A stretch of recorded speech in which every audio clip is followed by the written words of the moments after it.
Support for the Legislative Gazette comes from New York State United Teachers, working to support students, educators, and public schools as the center of their communities with the Public Schools Unite Us initiative, and United University Professions, representing 37,000 academic and professional employees at SUNY campuses and teaching hospitals across New York State. Frederick E. Cole, President, uupinfo.org.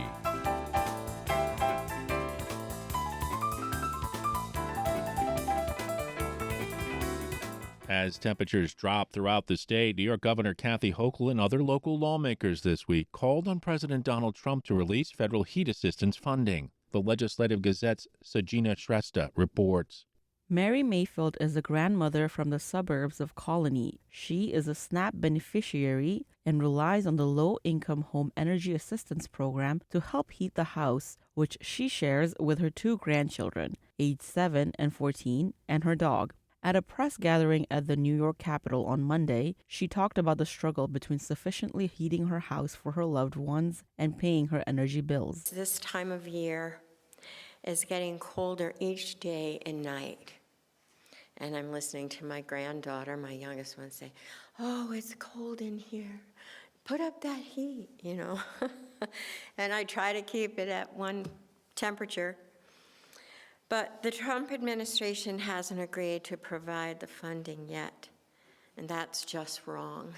Mayfield receives assistance through LIHEAP, which helps her pay for heating during the cold New York winter. LIHEAP was one of the several programs put on hold when the government shut down for 43 days. As the shutdown continued, many New Yorkers who relied on LIHEAP faced uncertainty because New York typically starts enrollment for this program in early November. Now, even with the government reopened, lawmakers say that federal funds that would jumpstart the energy program have yet to be released. At the gathering Mayfield attended, Governor Kathy Hochul called on the Trump administration to help New Yorkers weather the cold. Today I'm calling on the Trump administration and all Republicans to turn on this heat, turn on the spigot, turn on the gas, turn on the power, turn on the electricity. Let's start making sure that people don't have to be stressed out all across America about whether or not their families and themselves are going to be cold. Release the federal heating funds, which are essential, and join all of us here in keeping people safe and warm. Hochul added that even with the end of the shutdown, there is a chance that the back and forth in Congress could start all over again in January of next year. She said this could jeopardize New Yorkers who receive LIHEAP. She pointed out how many of the LIHEAP recipients in New York were from vulnerable communities. We have 1.5 million New York households that are going to be facing the possibility of entering this winter without the support they've been able to count on, and they therefore will not be able to afford their energy bills. 2/3 of them include small children, older adults, or people with disabilities. Again, the most vulnerable among us. Congressman Paul Tonko, who represents large swaths of the capital region, talked about how all throughout the year, many New Yorkers face a troubling dilemma. Each month, millions of New Yorkers are forced to decide between paying for medicine, paying for food, or paying their utility bill.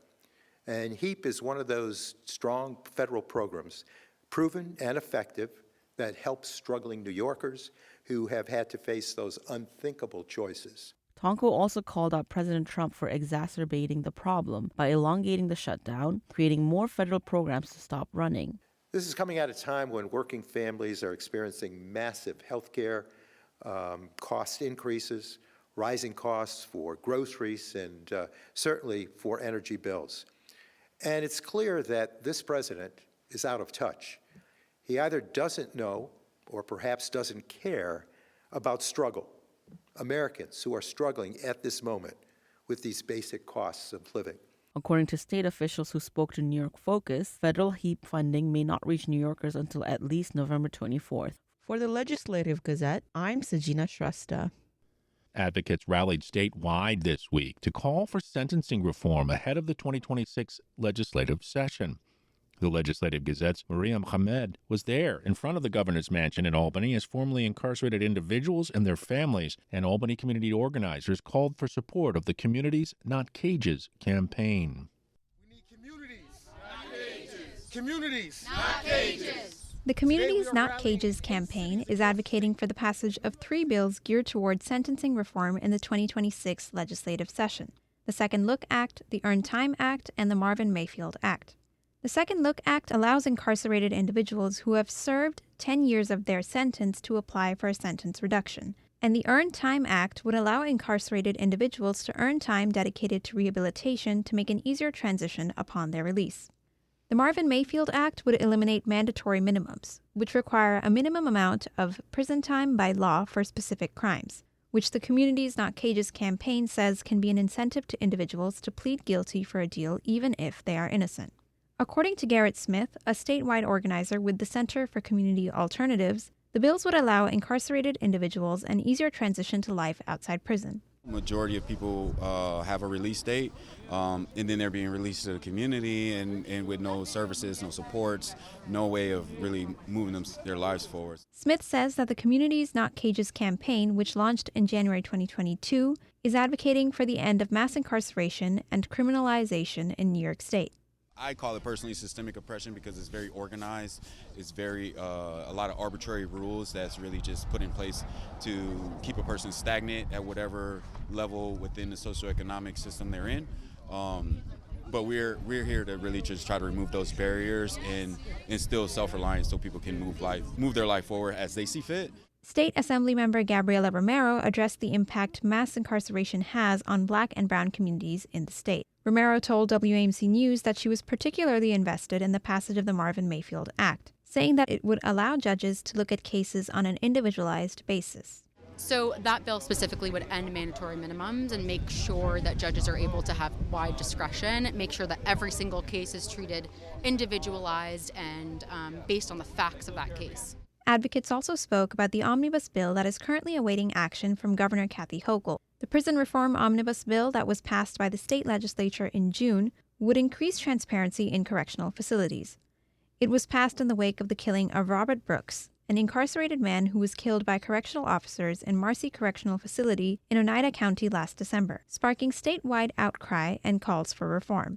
Romero said she hopes Governor Hochul will sign the bills without amendments.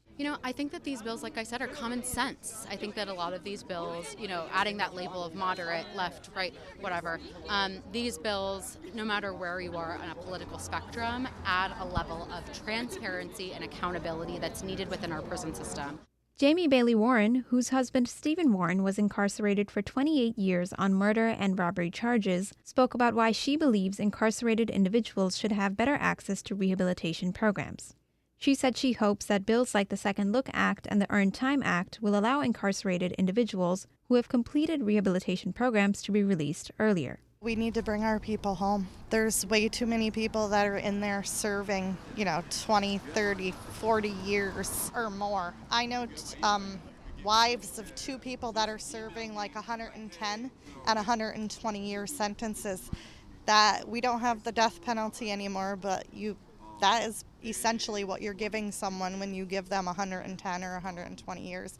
We need to change the sentencing laws. We need to create fair pathways home for people and reduce the number of incarcerated in the state. I'm Mariam Ahmed.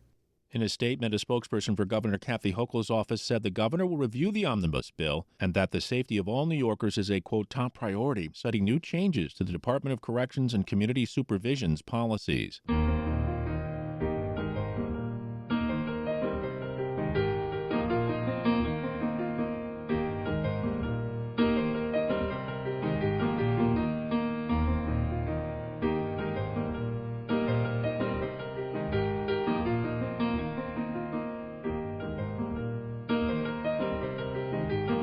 You are listening to the Legislative Gazette, a program about New York State government and politics. I'm David Gistina. This week I sat down with Sandra Rufo, president of the New York State School Boards Association, to talk about a new proposed technical and career training requirement for high school graduation.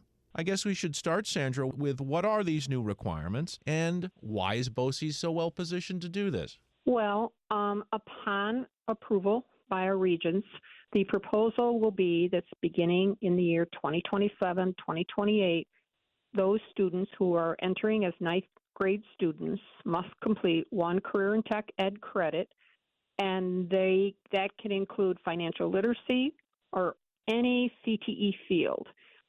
It also, the intent of the state education department is for there to be flexibility. And so this can include internships, work-based learning as well. So that's the proposal, which is certainly exciting for those of us in the BOCES world. Certainly, I believe that BOCES is the right fit.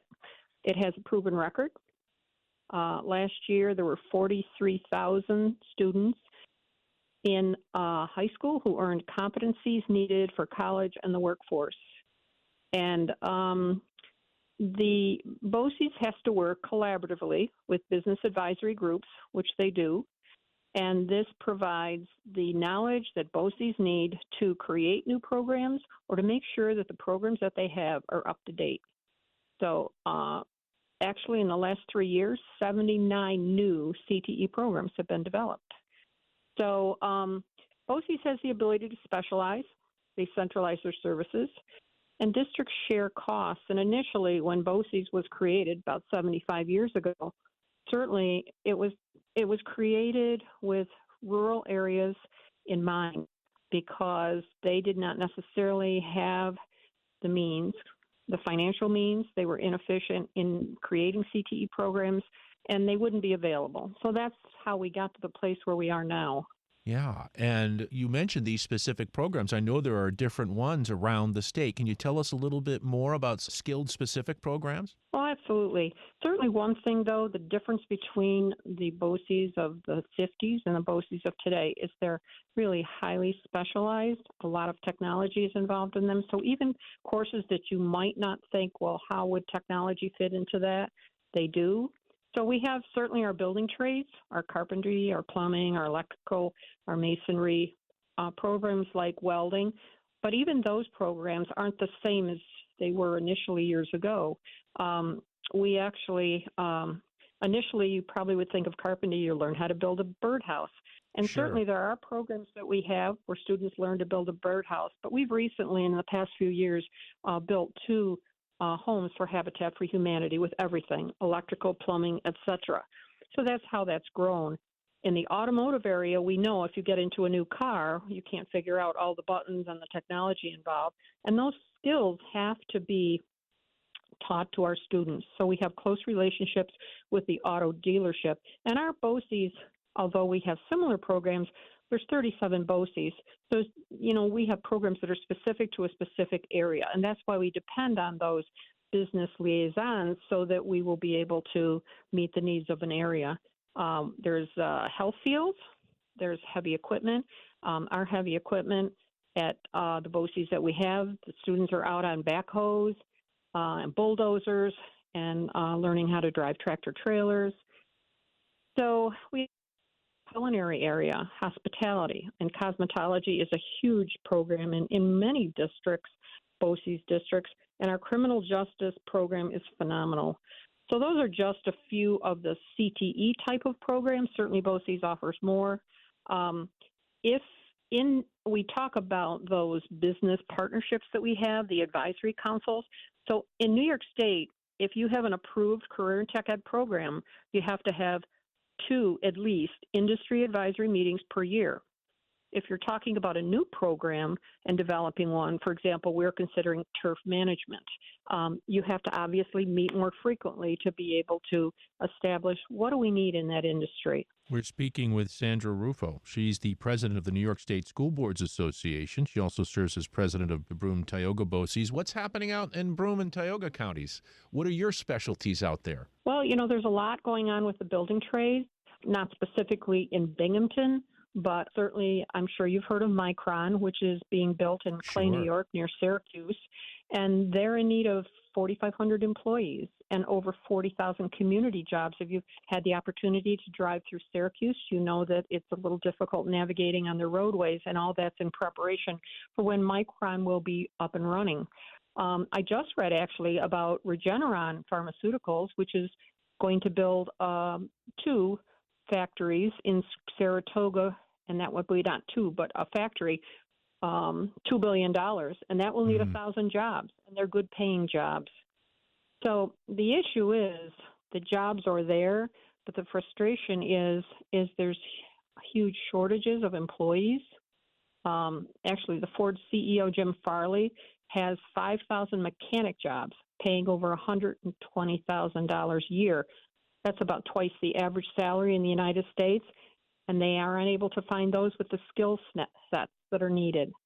So those are the issues that the employers are facing. Yeah, and you said that this kicks in what, 2027? 27, 28. So you've got a little time here, but BOCES has been a critical part of the educational apparatus for a long, long time. And as you, I think, rightly pointed out, there may be people just thinking it's carpentry and welding and things like that, but you've really expanded and helped to fill a gap where, we have a lot of students, and not every student wants to go the traditional route or wants to have some basic skills that they can carry with them no matter what they decide to do.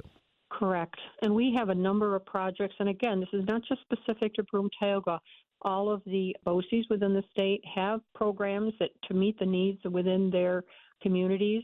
But how do we get the word out to our communities of what's involved with BOCES? So we have a couple of things. We have a STEAM Summer Academy, which is 2 weeks each summer, where students in grade 7 through 10 are allowed to come, and it teaches all those skills, and it's very much hands-on because kids today, they want hands-on opportunities. So STEAM is that science, technology, engineering, math, and art. And they go to 2 weeks. 2 weeks are held at our community college. 1 week is at our community college, and one is within the BOCES. We also have a really very popular program. It's a CTE summer camp, which is also a 2-week camp, very project-based, and it's for those students entering 6th grade. And they go from project to project, so they do carpentry one day, they do electricity another, cosmetology, etc., throughout the 2 weeks. And they have found this program to be very successful in that students that went through that program are now becoming interested in the career and tech courses that are held for students in 11th and 12th grade. So, we're developing a solar farm. We have an emerging battery technology course. So, these are the kinds of things that are not like the BOCES that we had.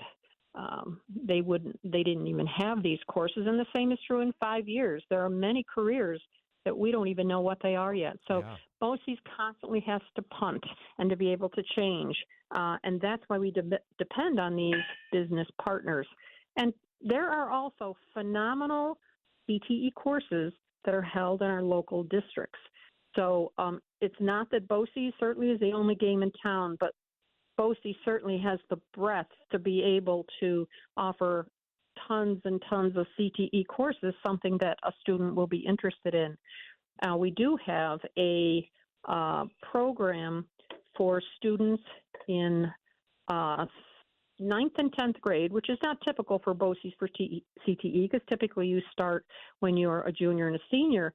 And basically, it gives those students who really have no idea but think perhaps a career in tech education is something they're interested in, and they are able to go to that program and see, well, maybe it's something, what would I be interested in? And they're given kind of a menu of those kinds of courses that they can try. So that's also another way to get students who maybe just don't know what's out there in career in tech to be able to take advantage. Well, I also want to mention that the New York State School Boards Association represents more than 670 school boards across the state. So I assume, Sandra Rufo, you're getting feedback from those school board members too, and learning what the students in those schools across the state are looking for in careers. That's correct.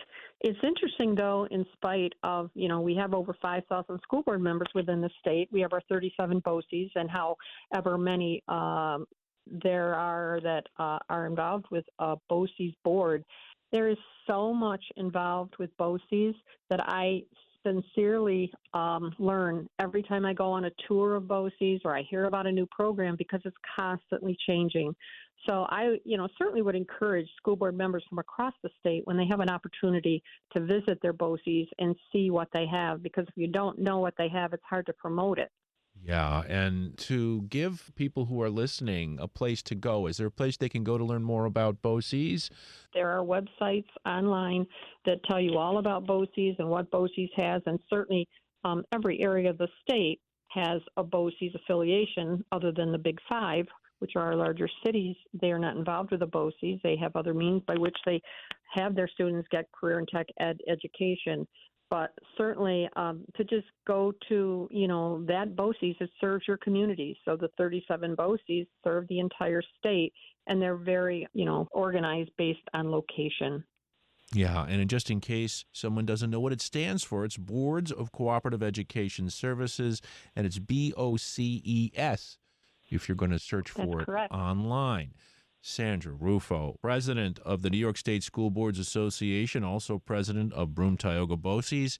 I can't thank you enough for taking the time to join us to talk about these very important programs in career and technical education. Thank you so much for joining us on the Legislative Gazette this week. David, thank you so much for having me. That's Sandra Rufo, president of the New York State School Boards Association.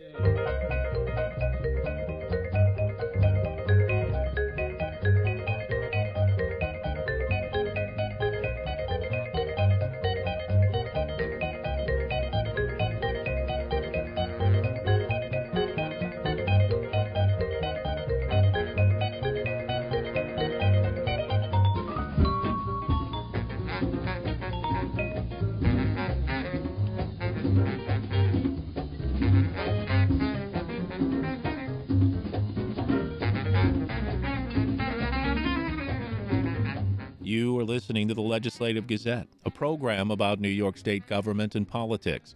I'm David Gistina. The highest-ranking representative of Quebec in the United States was in Plattsburgh recently to discuss cross-border relations and trade. The Legislative Gazette's Pat Bradley has more.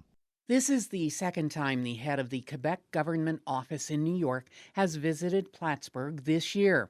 David Brulot was in the area in February, touting the strong economic ties between New York and Quebec. At the time, President Donald Trump was threatening to impose tariffs on Canadian goods, which have since been implemented.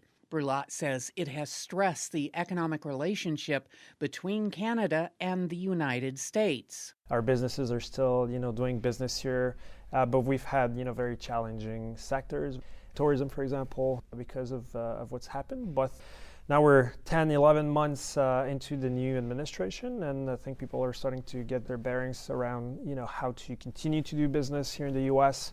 But again, it's been a challenging year for sure on the tariff aspects, but we're still there helping our companies and Quebecers do business and be here in the U.S. Brulot met with North Country and Quebec-based business interests to emphasize that the province is aware of and listening to their concerns. We're trying to really evaluate what the impacts are for our companies back home, and we've had thousands of layoffs across different sectors because of the tariffs and mostly because of the uncertainty. But we've had also some of the successes. Mike Robert, announced their new plant here in Plattsburgh. Alstom just won, a fantastic contract with New York. So amongst all of this, our role is really to make sure that these companies continue to thrive, and we help businesses that are going through a rough time. 73% of Quebec's exports go to the U.S., and New York is Quebec's largest trading partner. Brulot believes the province's economic strength is diplomatic efforts at the sub-national level. We've seen renewed interest by different states across the U.S. that want to really continue to build on that relationship between state and provinces. Our job is to continue to do business at the sub-national level, make sure that the state governors, that the houses, the senates, are aware that we're still here, that we want to still do business. Canadian representatives have been working to convince the Trump administration to reopen trade talks and reduce or eliminate tariffs. But the Quebec Council General says cross-border trade has been permanently altered due to the imposition of tariffs. The goal now is to make sure that hopefully the tariffs go away. Nobody thinks that the world we used to live in will, ever come back. in the exact shape or form that we experience. So, we continue to do business, as I mentioned, with the U.S., but also that we diversify. I think it's been a bit of a wake-up call to say, well, maybe we should look at other markets that can be promising. The Champlain-Hudson Power Express will bring Quebec hydropower to New York City via underwater cables in Lake Champlain and the Hudson River. Brulat says tariffs are not impacting that project, and it is on budget and on time to deliver the green power by May 2026. It's going well. One other thing that's interesting about this project is that the line, yes, will sell electricity and bring power to New York and the broader region, but the cable is bidirectional, so it will not only bring power to New York City, but it will build a more resilient, more sustainable grid overall in the Northeast. Audio is courtesy of Mountain Lake PBS. For the Legislative Gazette, I'm Pat Bradley.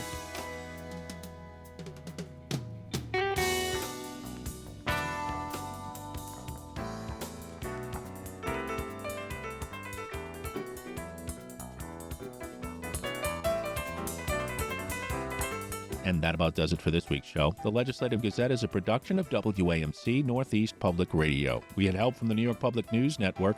You can listen anytime at WAMCpodcast.org or anywhere you get your podcasts. Look for program number 2547. And join us again next week at this same time for more news on New York State government and politics for the Legislative Gazette. I'm David Gustina. Happy Thanksgiving.